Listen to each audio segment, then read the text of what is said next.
Welcome to Suman TV. నేను మీ Suman TV Nag. Kolkata ఇన్సిడెంట్‌కి సంబంధించి కోర్టులో కొన్ని ట్రయల్స్ అయితే నడుస్తున్నాయి. అయితే కొన్ని కీలక అంశాల గురించి మాట్లాడటం జరిగింది. డిస్కషన్ అయితే లైవ్‌లోనే చూపించడం జరిగింది. ఏం జరిగింది ఏంటి అనేది. సో, మనకు అనుగుణంగా అసలు అక్కడ ఏం జరుగుతోంది ఏంటి అనేది.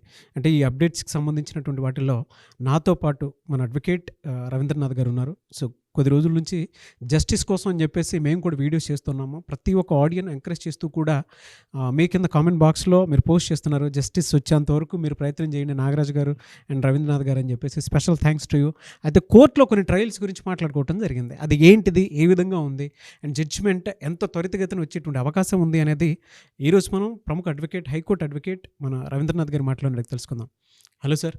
హాయ్ అండి నాగరాజ్ గారు. సో, మనం చూస్తున్నామండి అంటే కోల్కతా ఇన్సిడెంట్‌కి సంబంధించినటువంటి కోర్టు ట్రయల్, సుప్రీం కోర్టు ట్రయల్స్‌ని మనం డైరెక్ట్ చూసాం.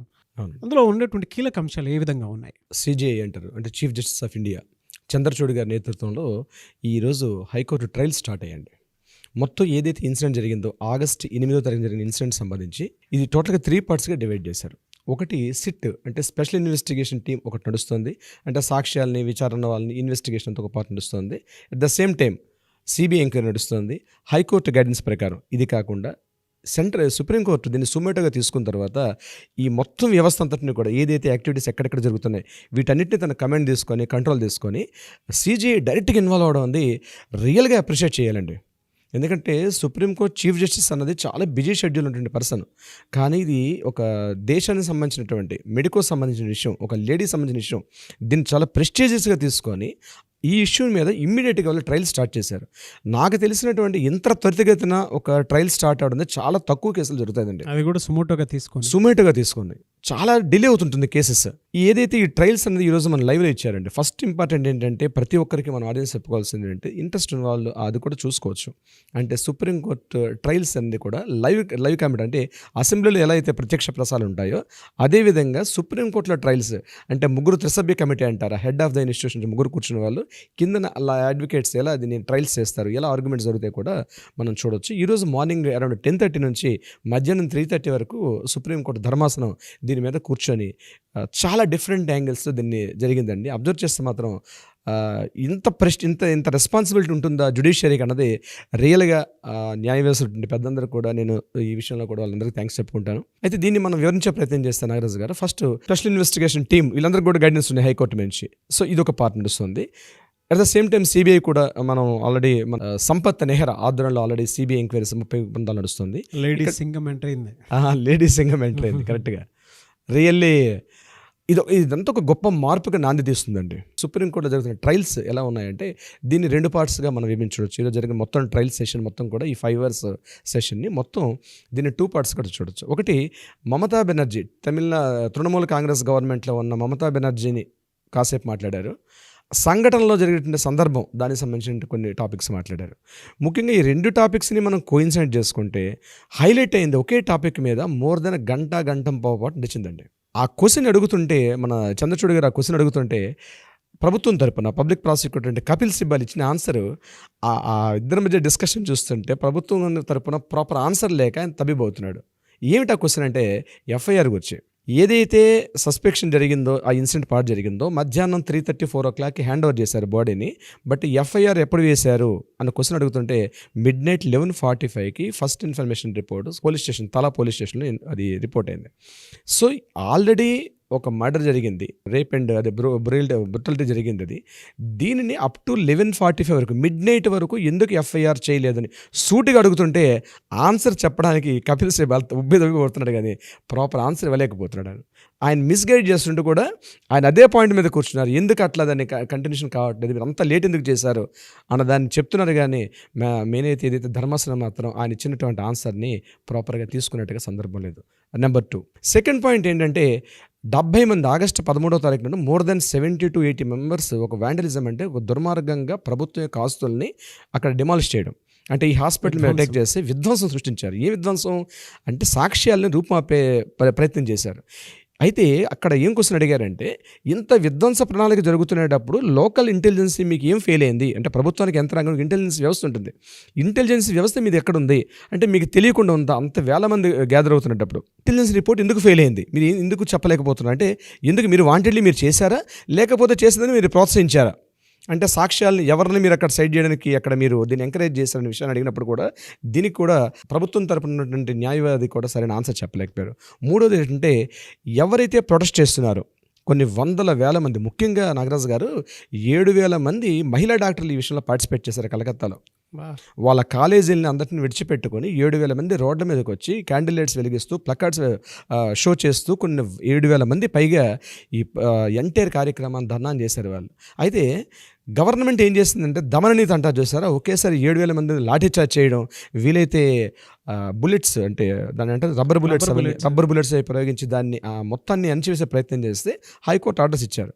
అయితే ఇక్కడ సుప్రీంకోర్టు ఏం క్వశ్చన్ చేసిందంటే, ఈరోజు వాళ్ళు ఏదైతే స్టూడెంట్స్ చేస్తున్నారో అది మాత్రం ఖచ్చితంగా ఆ నిరసన మాత్రం 100% రైట్ అని చెప్పి సుప్రీంకోర్టు సపోర్ట్ చేస్తూ మాట్లాడడం కూడా, అంటే ఒక ప్రజాస్వామ్య ప్రభుత్వంలో నిరసన తెలపడం అనేది వాళ్ళ ప్రాథమిక హక్కు. అది మనం తొక్కేయకూడదు అని సుప్రీంకోర్టు ఒక వ్యాఖ్యలు ఈరోజు జరుగుతున్న ట్రయల్స్లో తెలిసిన విషయం. మూడోది, ఇక ఫోర్త్ పాయింట్ ఏంటంటే, ఏదైతే ఈ సంఘటన జరిగిందో ఈ సంఘటన సంబంధించి మమతా బెనర్జీ ప్రభుత్వం తీసుకున్న చర్యలు మాత్రం అట్టర్ ఫ్లాప్ అని చెప్తూ క్లియర్గా చెప్పడం జరిగింది. ఏ విషయంలో కూడా మమతా బెనర్జీ ప్రభుత్వం ప్రతి విషయంలో కూడా అనుమానాస్పదంగానే ప్రవర్తించింది తప్పించి ఎవరినో దాచే ప్రయత్నం, ఏదో విషయాన్ని దాచే ప్రయత్నం చేస్తున్నారు తప్ప ట్రాన్స్పరెన్సీ లోపించింది అని చిట్ట ట్రయల్స్లో మాత్రం మనకు అర్థమైంది. ఎవరు పాలిటిక్స్ నడుస్తుంది దీని వెనక అనేటువంటిది, పొలిటికల్ వెండేటా ఉంది అనేటువంటిది కోర్టులో. అయితే అక్కడ మధ్యలో ఈ ట్రయల్స్లో జరిగిన డిస్కషన్ ఏంటో దీన్ని డివైడ్ చేశాడు. ఇది బీజేపీ గవర్నమెంట్ మాకు ఇట్లా అట్లని మాట్లాడుతుంటే ఇమ్మీడియట్గా కట్ చేశాడు. అది మీ గవర్నమెంట్ ఏం చేస్తుంది, మీరు ప్రభుత్వంలో ఉన్నారు, మీ దాని గురించి చెప్పండి, దీన్ని డీవియేషన్ చేయొద్దు అని చెప్పి కట్ చేసుకునేది అక్కడ సుప్రీంకోర్టు ధర్మాసనం చేసినటువంటి. రియల్లీ అండి జరుగుతున్నటువంటి ఏవైతే అప్డేట్స్ ఉన్నాయో దీనికి సంబంధించి ఈ ప్రభుత్వం సంబంధించి చాలా అద్భుతంగా చేశారు. మమతా బెనర్జీ ప్రభుత్వానికైతే మాత్రం గట్టిగా చెప్పాలంటే చెంపపెట్టే కొట్టినంతనట్టుగా ఉంటాయి ఆ మాటలు నిజానికి. ఇవన్నీ ఊహించే రోజు మమతా బెనర్జీ గారు ఇవన్నీ విడిచిపెట్టి రోడ్ల మీదకి వచ్చి ప్లకార్డ్ పట్టుకోవడానికి కారణం ఏంటంటే, ఇవన్నీ జరిగే పరిస్థితి ఊహించినట్టున్నారు ఆమె బహుశా. అంటే ఒక మహిళగా ఉండి ముఖ్యమంత్రిగా ఉండి కూడా దీన్ని ప్రాపర్గా ఇన్వెస్టిగేషన్లో తీసుకెళ్ళకపోవడం అంది ఆమె యొక్క బాధ్యతారాహిత్యం అని చెప్పకనే చెప్పారు సుప్రీంకోర్టు యొక్క ధర్మాసనం. ఇది ప్రభుత్వం వైపు చూసినట్లయితే. రెండో పాయింట్, మనం ఈ సందీప్ ఘోష్ అనే వ్యక్తి గురించి మాట్లాడడం జరిగింది ప్రిన్సిపాల్గా ఉండేటప్పుడు. ఇమీడియట్గా ఈ సందీప్ ఘోష్ అనే వ్యక్తి మీద సుమారుగా మోర్ దెన్ 1 గంట పాటు చర్చ జరిగింది అక్కడ. ప్రభుత్వం కూడా మాట్లాడారు, అని క్వశ్చన్స్ రైజ్ చేశారు అక్కడ చంద్రచూడ్ గారు. ఫస్ట్ పాయింట్ ఏం అడిగారంటే, ప్రిన్సిపాల్ గారికి ఇన్ఫర్మేషన్ తెలిసిన తర్వాత ఫస్ట్ మీరు సూసైడ్ అని ఎందుకు మీరు ఇన్ఫార్మ్ చేశారు పేరెంట్స్కి అంటే దానికి ఆన్సర్ లేదు.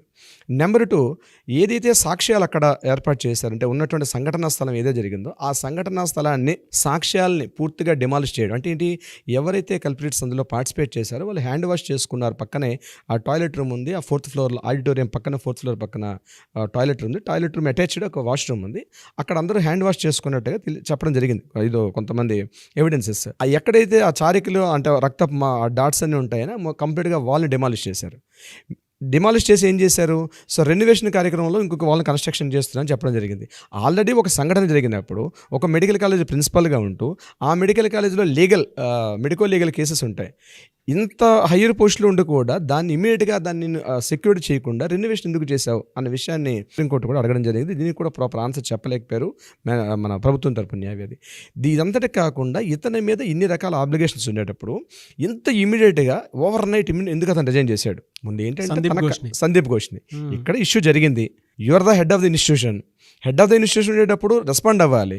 అట్లాంటిది ఇమ్మీడియట్గా సంఘటన కాస్త హడవడంగా రిజైన్ చేసేసుకొని దాన్ని యాక్సెప్ట్ చేయడం గవర్నమెంట్ యాక్సెప్ట్ చేసి ఇమ్మీడియట్గా వేరే చోట పోస్టింగ్ ఇవ్వడం.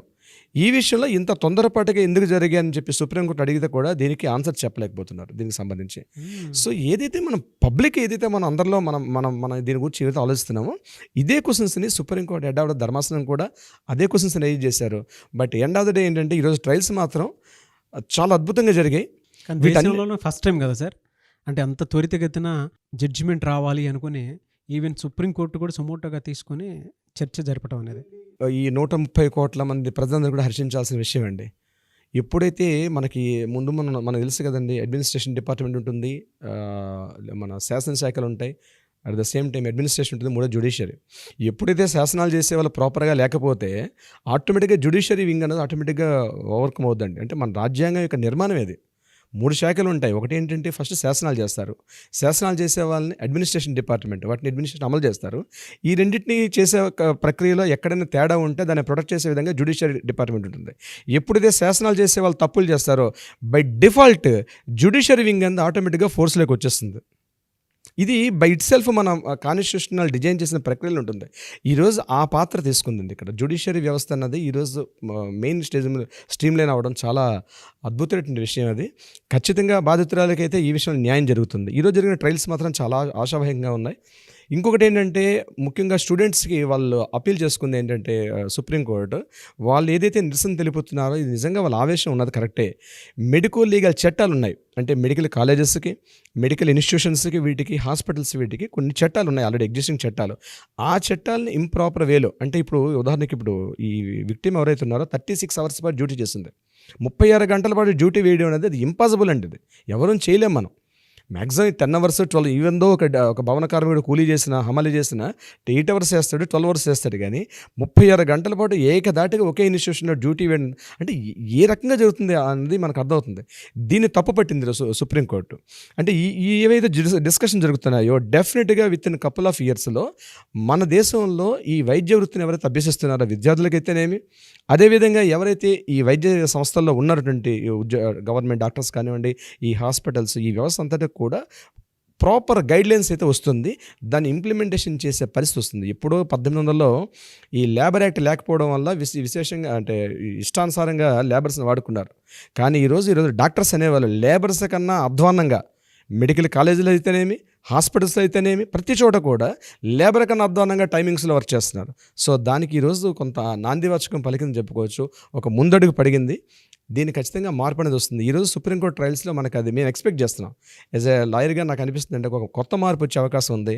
ఒక కొత్త దిశానిర్దేశం కలిగించే మార్గనిర్దేశం అయితే వస్తుందండి. అబ్యూజ్కి గురైనటువంటి సిస్టమ్ని ప్రక్షాళన చేయటం అనేది నాకు తెలిసి దేశంలో ఇది ఫస్ట్ టైం అనుకుంటాను. అంటే ఇంత ఫాస్ట్గా ఏ సిస్టంలోనూ ఇది లేకపోయినా సరే, అంటే ఆ న్యాయం చూస్తాం లేదు అనుకున్నటువంటి ఆశావాహనంతో ఉండేటువంటి వాళ్ళకి ఇదొక, మీరు చెప్పినట్లు ఇందాక ఒక్కొక్క సరికొత్త లిఖితం అనుకోవాలి ఫ్యూచర్. ఎగ్జాక్ట్లీ అండి.